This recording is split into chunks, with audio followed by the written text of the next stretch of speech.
എല്ലാവരും പറഞ്ഞോണോ എനിക്ക് കഞ്ചാവ് അടിച്ചാലേ കാരവാനിൽ ഇരുന്നാലേ അഭിനയം വരും, ഇങ്ങനത്തെ ഇതൊന്നും അല്ലാതെ കറക്റ്റ് 7 മണിക്ക് ഒരാൾ എത്തുന്നു, 9 മണി വരെ ശരിക്കും വർക്ക് ചെയ്യുന്നു, എല്ലാവർക്കും ഒരു ആത്മാർത്ഥത, ഇതൊക്കെ തന്നെയാണ് എൻ്റെ ചോറെന്ന് മനസ്സിലാക്കി പോവുകയാണെങ്കിൽ അതാണ് അടുത്ത് ഞാൻ പറയുന്നത്.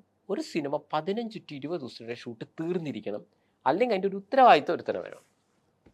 ഈ ആത്മാർത്ഥത ഇല്ലായ്മയാണ് ഈ സിനിമയെ തകർക്കുന്നതെന്ന് നിങ്ങൾക്ക് തോന്നിയിട്ടില്ലേ? തീർച്ചയായിട്ടും ഈ ആർട്ടിസ്റ്റുകളുടെ ആത്മാർത്ഥ ഇല്ലായ്മ. പണ്ഡിറ്റ് പറഞ്ഞു വെച്ചൊരു സാധനം എനിക്ക് ഭയങ്കര ഇഷ്ടപ്പെട്ട ഒരു പോയിന്റാണ്. ആ പ്രൊഡ്യൂസർമാരെ സംരക്ഷിക്കുന്ന നിലയിൽ പറയുന്നവർ വളരെ ചുരുക്കമാണ്. സന്തോഷം, അതെനിക്ക് ഭയങ്കര ഹെറ്റ് ചെയ്തൊരു സാധനമാണ്. വളരെ ചുരുക്കമാണ്.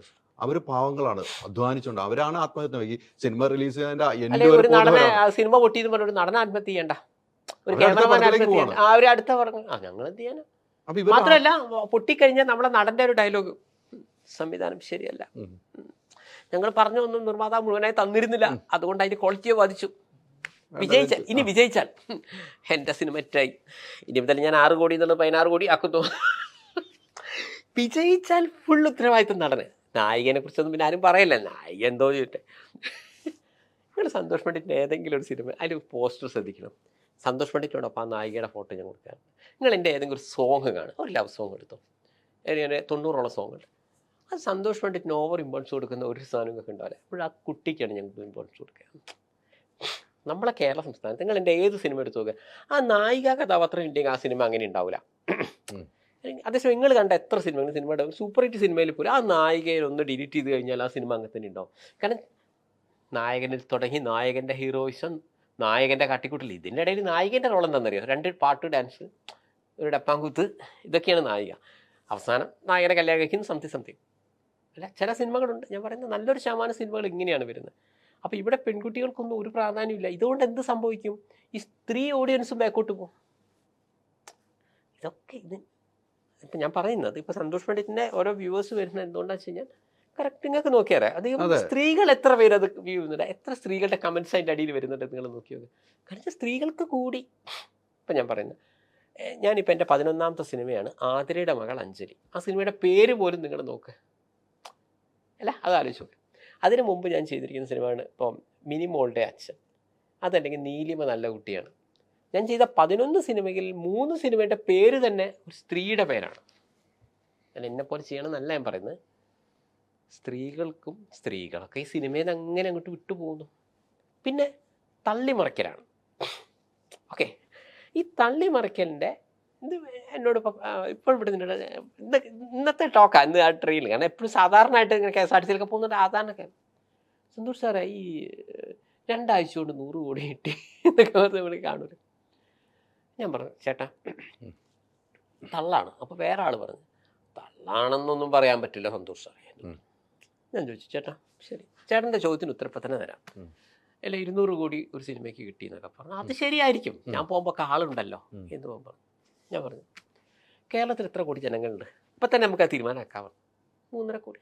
ശരി, ഇതിലെ പകുതി ആളുകളെങ്കിലും ഒരു 70+ ഏജുള്ളൂ, അല്ല തിയേറ്ററിൽ പോകാനുള്ള പകുതി ആളുകളെങ്കിലും ഒരു ഇപ്പം ജനിച്ച കുട്ടി തൊട്ട് നിങ്ങൾ 3.5 കോടിയിൽ അതൊക്കെ വരൂലേ തൊട്ട് ഒരു സിനിമയ്ക്ക് പോകാനുള്ള ഒരു ലെവലുള്ള 6, 7, 8, 10 വയസ്സുള്ള കുഞ്ഞു കുട്ടികളും ഉണ്ടാവില്ലേ, ശരിയല്ല? അപ്പം തന്നെ ട്രെയിനിൽ എല്ലാവരും ഡിവൈഡ് ചെയ്തു. ഇപ്പോൾ 1.25 കോടി സിനിമ ചിന്തിക്കാത്ത ആൾക്കാരാണ്. അയ്യോ ഇനിയിപ്പോൾ 1.25 കോടി ജനങ്ങൾക്ക് മനസ്സ് വെച്ചാൽ എന്ത് സിനിമയ്ക്ക് പോകാൻ പറ്റുന്ന ആൾക്കാരാണ്. സമ്മതിച്ചു. ഇവിടെയുള്ള എല്ലാവരും സിനിമാ പ്രാന്തന്മാരാണോ? സിനിമയെ വെറുക്കുന്ന ആൾക്കാരല്ലേ, ജീവിതത്തിൽ സിനിമ കാണാൻ എത്ര പേരുണ്ട്? അപ്പം ഞാൻ പറഞ്ഞു അത് എത്ര വരും? അപ്പോൾ എല്ലാവരും തലവറിഞ്ഞ് സന്തോഷ് സാറേ പോട്ടെ, ഒരു 75 ലക്ഷം ആൾക്കാർ സിനിമ കാണുമല്ലോ. സംഭവിച്ചു 75 ലക്ഷം ആൾക്കാർ ഒരു സിനിമ നല്ലതാണെന്ന് തോന്നുകയാണെങ്കിൽ അതിനുള്ള ആൾക്കാരാണ്. ഇതിൽ തന്നെ എത്ര പേര് പ്രവാസികളായി പോയിട്ടുണ്ടോ? അല്ല ഭയങ്കര സിനിമ പ്രാന്തന അല്ല, അത് വിട്ടു. ഈ 75 ലക്ഷം ആളുകൾ ഇപ്പോൾ നമ്മളിപ്പോൾ പറയുന്ന പ്രത്യേകിച്ച് ഇപ്പോഴത്തെ സിനിമകളാണല്ലോ 200 കോടി 300 കോടി. ഈ 2, 3, 4 ആഴ്ച ഇടയിൽ 75 ലക്ഷം ആൾക്കാർ തിയേറ്ററിൽ പോയി കാണുകയാണ് കേട്ടോ. ഞാൻ ടിക്കറ്റ് ചാർജ് മാത്രം നോക്കി അല്ല, ഈ 75 ലക്ഷം ആളുകളിൽ എത്രയോ പേർക്ക് ഇപ്പോൾ അസുഖമായിട്ട് കിടക്കുന്നവരുണ്ടാവും. ഇപ്പം അച്ഛന് സുഖമില്ലെങ്കിൽ നമുക്ക് പോകാൻ പറ്റില്ല, നമ്മുടെ എക്സാം ആയിരിക്കും, പലതരത്തിലുള്ള എക്സാം. മനുഷ്യന്മാരല്ല ഇവർ പറയുന്ന ദിവസം നമുക്ക് പോകാൻ പറ്റുമോ? അപ്പോൾ 75 ലക്ഷത്തിൽ സാധാരണഗതി ചിന്തിച്ച് 50 ലക്ഷം ആളുകൾക്കല്ലേ ഭൈ ഞാൻ ചോദിക്കുന്നത് അല്ലേ? വേൾഡ് വൈഡ് റിലീസ് ചെയ്താൽ ഒപ്പിക്കാമല്ലേ? അല്ല, ഞാൻ പറയുന്നത് കേരളത്തിലെ റിസൾട്ട്. കേരളം മാത്രം എടുക്കാം. അല്ല വേൾഡ് വൈഡ് ആണെങ്കിൽ സായിപ്പ് നമ്മളെ സിനിമ കാണണം. അവിടെ അല്ല, മലയാളീസ് അങ്ങനെയുണ്ട്. സായിപ്പാണല്ലോ.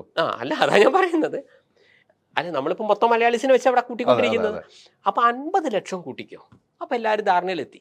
50 ലക്ഷം ആൾക്കാർ, എന്നാൽ തന്നെ അത് വളരെ കൂടുതലാണ്. 50 ലക്ഷം ആൾക്കാർ ഒരു സിനിമ കാണുന്നു. ഞാൻ പറഞ്ഞു വായി അങ്ങനെ കണ്ടൊരു പടമുണ്ട്, ഏതാണെന്നറിയോ? ബാഹുബലി 2.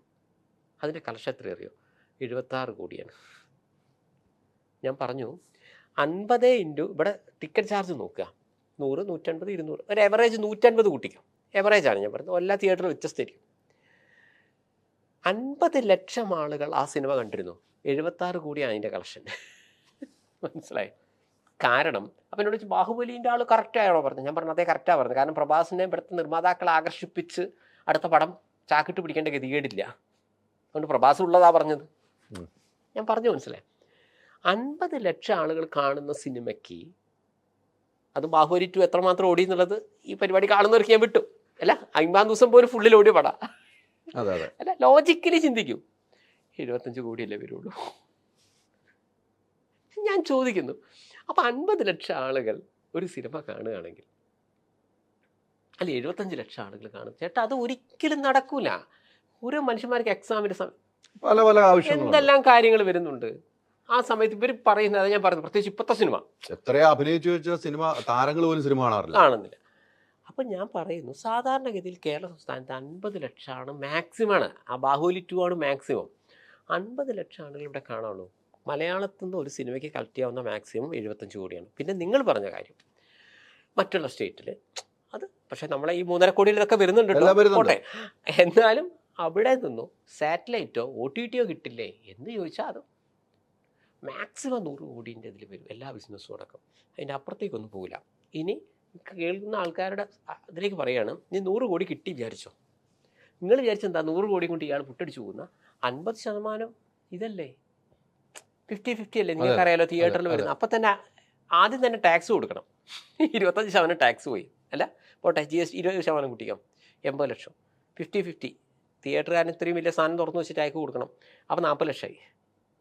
ഈ 40 ലക്ഷം 10 കോടിക്കെടുത്തു, 40 ലക്ഷം, 30 കോടി നിങ്ങളുടെ ലാഭം. ഇൻകം ടാക്സ് എത്ര അടയ്ക്കണം? 30 കോടീൻ്റെ.